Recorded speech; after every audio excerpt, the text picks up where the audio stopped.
Então, pessoal, na última aula a gente já começou a falar sobre as ondas mesmo, sobre como elas se comportam. E agora a gente vai falar sobre algumas situações específicas dessas ondas, que vão ser justamente esses fenômenos que acontecem com elas. Algumas coisas que acontecem, a gente vai tentar explicar e a gente vai tentar dar leis para elas, para identificar quando essas situações acontecerem. A gente vai tentar ver qual é a frequência, né, qual é o comprimento de onda, qual é a velocidade nesses fenômenos, certo? E o primeiro deles vai ser a reflexão. Quando que ela vai acontecer? Provavelmente você já viu um espelho, então você sabe que o espelho reflete. Então o que acontece? A reflexão acontece quando uma onda está passeando por um meio, certo? E aí ela vai incidir, ou seja, ela vai chegar a um meio, a um meio, e vai voltar ao original. Então pensa lá no espelho, você está no meio seu, seria o ar, é onde está a onda está se propagando. Então a luz vai até o espelho, volta até você e você vê você mesmo, certo? Então ela está sendo refletido aí. Então o que aconteceu? A onda saiu de um meio original, incidiu sobre um, que seria o espelho, o vidro, e voltou para você, que seria o meio original. Isso é refletir. E se a gente falar sobre a reflexão específica nas ondas em uma corda, a gente tem dois casos. O primeiro caso seria aquele que a gente dá o pulso e do outro lado a gente deixa fixo a extremidade. Então, pensa lá, eu bati, só que desse lado aqui tem um nó que vai interferir aí de alguma maneira. E o segundo caso é como se eu colocasse uma argolinha que deixa ele ir para cima e para baixo normalmente. Então o que acontece no primeiro caso, quando a extremidade está fixa? Quando eu dei o nó lá, o que vai acontecer? Eu já tenho uma condição que eu já vou saber. Se eu dei o nó, se ele está bem fixado, o que eu vou esperar? Eu vou esperar que aquele ponto não vá para cima nem para baixo, porque ele está preso, ele está amarrado, ele está fixo, certo? Então, na hora que eu dei o pulso, o que acontece? Eu tenho um ponto, eu tenho algum ponto dessa cordinha que está fazendo uma força no ponto da direita e no ponto da esquerda, certo? Então o que acontece? Quando eu chego nesse ponto aqui, tem um que está um pontinho, o último pontinho antes desse que está fixo. O que está acontecendo? Esse último aí, esse penúltimo na verdade, ele está fazendo uma força do tipo para levantar, como se fosse uma força de puxar para cima. Que seria puxar ele, o último ali, para cima, e depois esse último ia fazer uma força para baixo, certo? E ia continuar a corda. Mas o que acontece? Ele está preso. Então se ele está preso, essa força que seria de puxar, essa força vai voltar para esse penúltimo pontinho de outro jeito. Antes era uma força de puxar, agora vai ser uma força de empurrar para baixo. E no que empurra para baixo, o que acontece? A onda passa a se propagar. Se ela estava assim, ela passa a se propagar desse jeito, ou seja, invertido. Então o pulso que eu dei, ele volta invertido. Quando a gente fala que ele volta invertido, tem um nome específico, que a gente fala aqui em oposição de fase. E além disso, como a velocidade para cá, se eu botar essa velocidade para cá como positiva, se ele está voltando para lá, então a velocidade ela é contrária. Mesmo modo, mesma direção, só que em sentidos opostos, ou seja, o sinal trocado. E agora no segundo caso, eu já não tenho isso. Essa minha argola permite que o meu último ponto Ele pode tanto ir para cima quanto voltar. Então, quando eu faço essa força de puxar, ele realmente vai para cima e depois ele volta para baixo, jogando essa força de puxar novamente para baixo. Então, ele quer fazer essa força. Ele faz essa força. O que acontece? Na hora que ele puxou, a minha onda continua ainda na mesma fase. Ou seja, se ela está vindo assim, ela vai voltar assim, da mesma fase. E da mesma forma do primeiro, com velocidade contrária. Certo? A única coisa que vai mudar nessas duas aí é isso. Então a gente vai ver aqui como funciona isso aí na prática. Então eu tenho aqui uma corda, isso aqui é uma corda. Uma corda justamente um monte de bolinhas assim seguidas, só que bolinhas muito pequenininhas, certo? Que estão juntinhas. Então nesse primeiro aqui eu tô com a extremidade fixa, ou seja, esse ponto aqui você vai ver que ele não vai variar. Então, ó, eu dei o pulso, ele está indo em uma fase. Quando chegar lá perto eu vou deixar mais devagar. Você vai ver que ele não vai subir nem descer, mas ele vai fazer uma força de empurrar para baixo. E aí meu pulso volta invertido, em posição de fase. E agora, se eu tiver uma extremidade solta, você vai ver que esse ponto aqui agora ele tem liberdade para subir e descer. Então quando eu dou um pulso, ele está fazendo essas forças aí. Quando chega lá, o penúltimo faz uma força para ele subir, ele realmente sobe. E depois esse último transfere a força de puxar para baixo. E aí volta em mesma fase, só que com velocidade contrária, certo?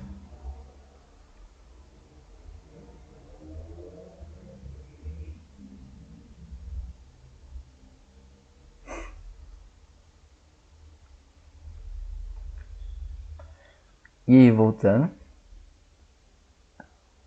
a gente tem algumas leis da reflexão. Então, a gente falou agora um pouco especificadamente para as ondas em uma corda, por causa que é uma coisa mais específica aqui das ondas unidimensionais do que a gente vai tratar aqui mesmo. Mas vai ter uma parte da matéria mais para frente que a gente vai falar sobre ótica. A gente vai falar sobre o comportamento geométrico da luz, como que ela se comporta geometricamente, refletindo e tal. E essas leis aí vão ser importantes, por causa que a gente vai trabalhar com imagens, fazendo imagens mesmo, a gente vai ver como os espelhos funcionam. E para a gente fazer essas imagens, a gente precisa saber os ângulos, de qual vai ser o ângulo que começou o meu ponto, ou o meu corpo, em qual ponto que a luz está refletindo e onde que eu vou ver ele, certo? Então vai ser importante para a gente saber qual que vai ser esses ângulos incidentes, refletidos e tal. E por isso a gente tem essas leis, tanto da reflexão quanto do próximo fenômeno ondulatório que a gente vai ver daqui a pouco. Então vou colocar a primeira lei. A primeira lei diz que o raio incidente, que eu vou mostrar aqui para vocês, isso é o raio incidente. Incidente é aquele que está chegando, certo? O raio refletido é o que está saindo. É a reta normal à superfície, que é essa pontilhada aqui. O que a primeira lei diz? A primeira lei da reflexão diz que todos esses três raios, o raio incidente, o raio refletido e a reta normal, todos eles são coplanares, ou seja, eles estão contidos no mesmo plano. Então é como se você pegasse uma folha de papel e você conseguisse desenhar todos esses três aí nessa folha de papel. Eles estão no mesmo plano, uma mesma superfície aí, certo? E qual que é a segunda lei? A segunda lei diz que o ângulo entre o raio incidente e a normal, sempre em relação normal, viu? É igual ao ângulo é igual ao ângulo do raio refletido e a normal, certo? Então, esse ângulo aqui é igual a esse ângulo aqui. E a gente precisa tomar cuidado porque essa lei diz para esse daqui, certo? Para o ângulo entre o raio incidente e a normal. Então é esse ângulo aqui. E esse daqui. Porque geralmente alguns exercícios te dá esse daqui, ou te dá esse, ou te dá tudo e dá só um. E o que você tem que saber, tem que tirar disso daí?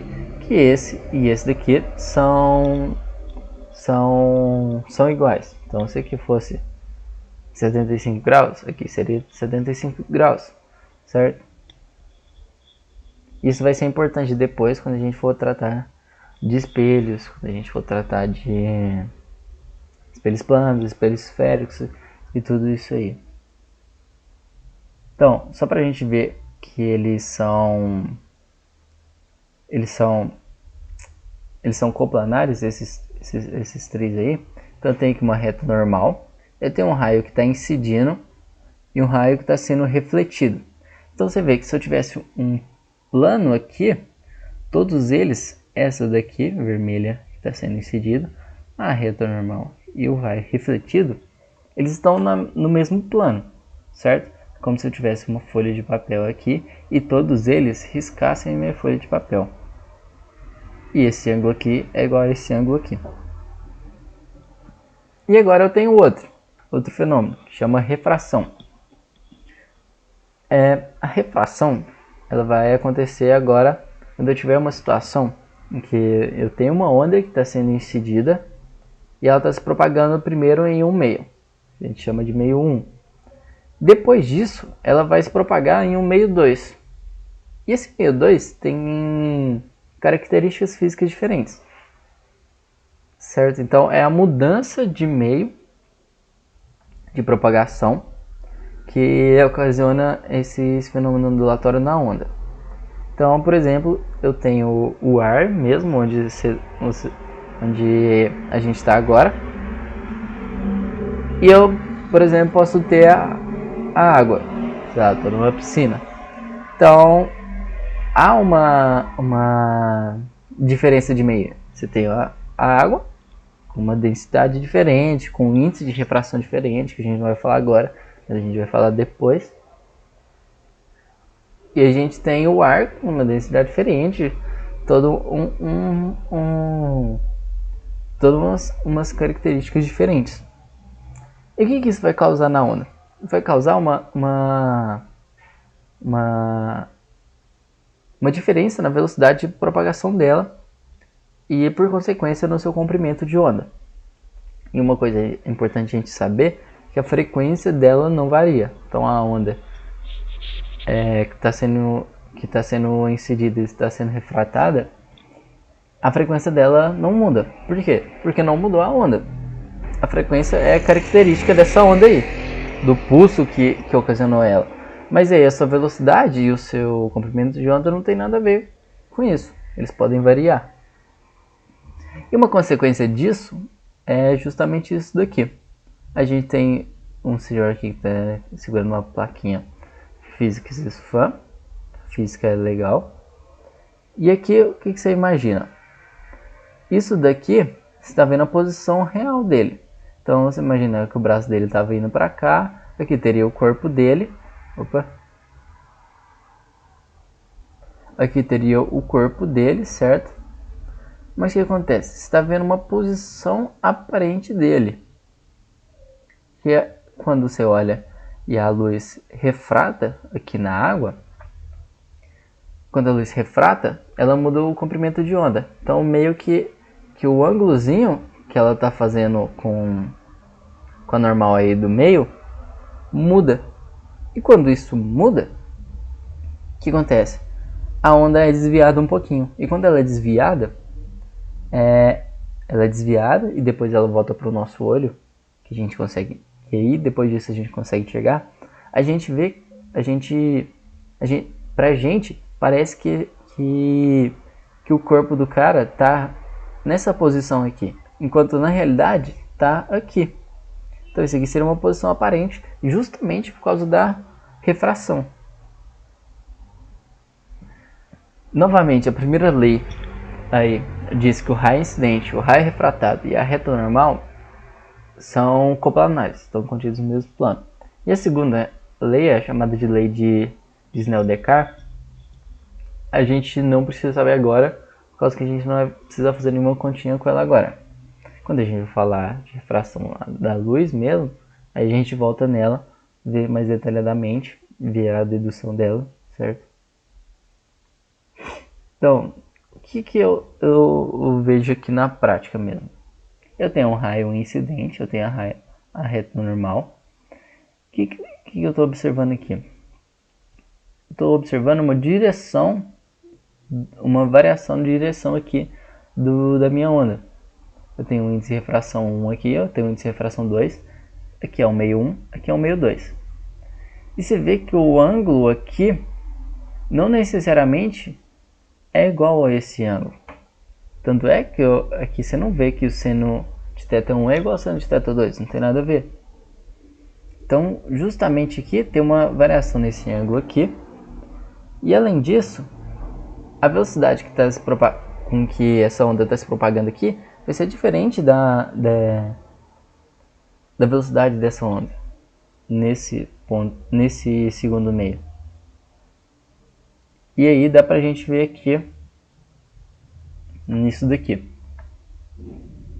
Ó, na reflexão a gente, ó, você está vendo aqui que eu tô tendo um raio que está sendo incidido aqui. Aqui eu tenho um raio que está sendo refletido e eu tenho um raio que está sendo refratado. Se eu tiver como onda aqui, da mesma forma, não muda nada. Ó. E o que eu vou mostrar para você? Qual que era a nossa segunda lei da reflexão? Que o ângulo aqui, incidente, era igual ao ângulo refletido. Então, se eu pegar aqui ó, um transferidor e marcar direitinho, eu posso ver aqui, ó. Aqui está em 30 graus, sempre em relação normal, viu? E aqui do outro ladinho, que está sendo refletido, a gente vê que ele também está em 30 graus, certo? Então o ângulo incidente é igual ao ângulo refletido. Agora já esse daqui já está mais longe do 30, então não é uma correspondência. Nesse caso aí a gente teria que usar aquela lei de Snell-Descartes, certo? Então, agora a gente olhando como onda, o que você vai ver? Tá vendo que aqui tá indo com um comprimento de onda e nesse outro aqui tá saindo com outro comprimento de onda. Se você ver bem, a velocidade com que isso aqui tá andando é igual à velocidade que isso aqui tá andando. Mas se eu vou ver para cá, a velocidade aqui aparenta ser maior do que nesse daqui de antes e no que nesse daqui outro. E além disso, você vai ver que o comprimento de onda aqui está mudando. Mas a frequência disso daqui não está mudando. Tanto nesse daqui quanto nesse de cima. A frequência sempre continua igual, tanto na reflexão quanto na refração.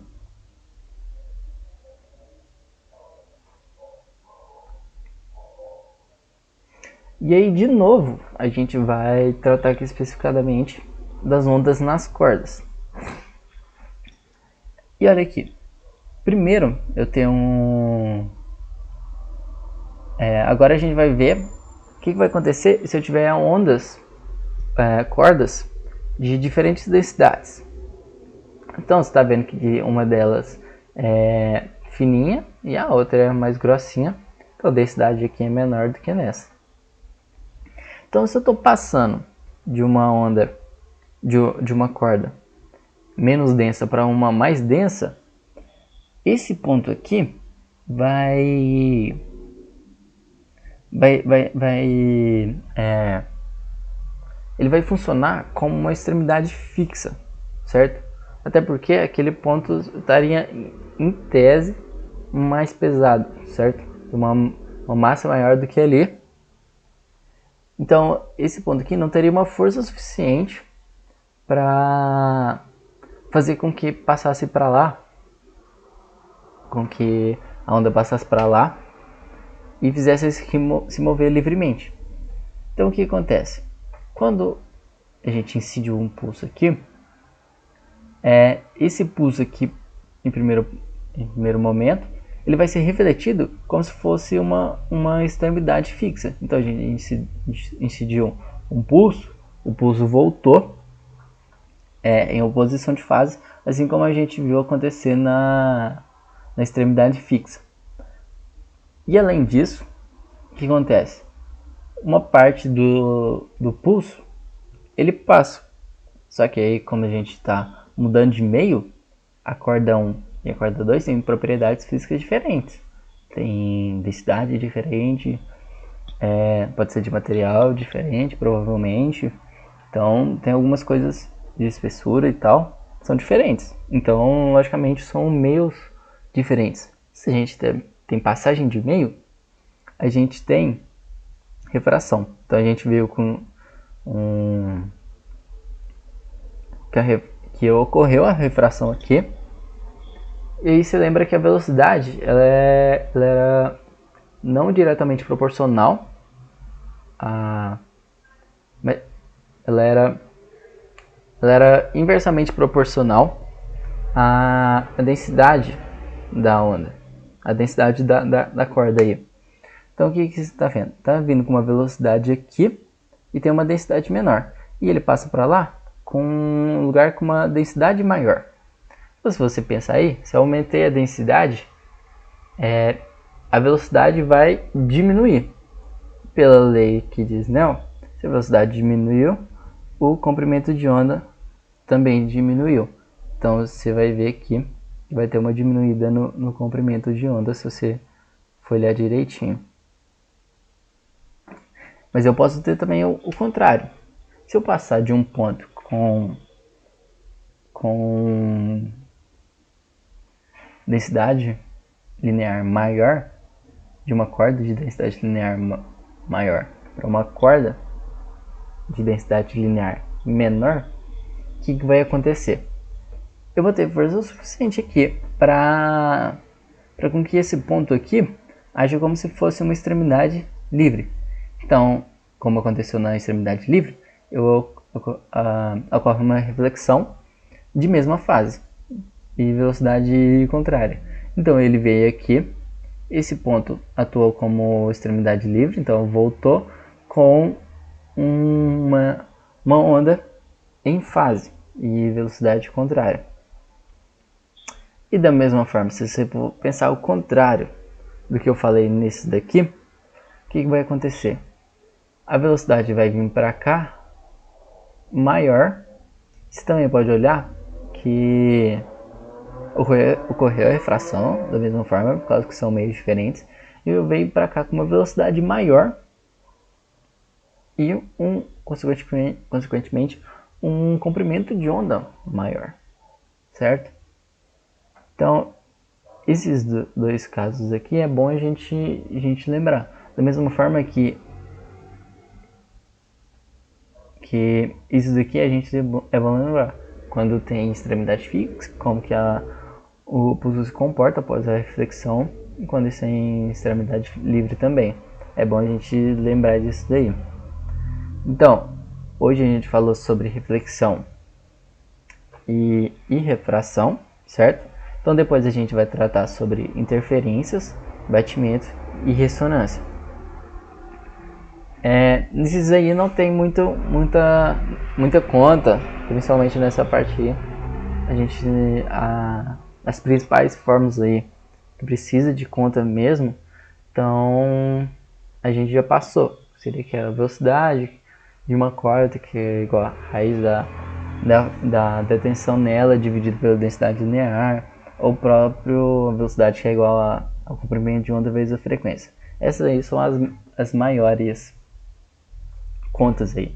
Mas nessa parte aqui tem bastante coisas teóricas, que é bom a gente lembrar, justamente para a gente não errar aqueles exercícios bobinhos, que é só a gente saber como é a reflexão e a extremidade livre, ou uma extremidade fixa. Ou também saber o que é interferência construtiva, o que é interferência destrutiva, que a gente vai falar aqui. O que faz com que aconteça o batimento? O que faz com que aconteça a ressonância? Não tem muitas contas aqui, mas é bom a gente saber a teoria por trás disso, certo? Então, por hoje é só e até semana que vem.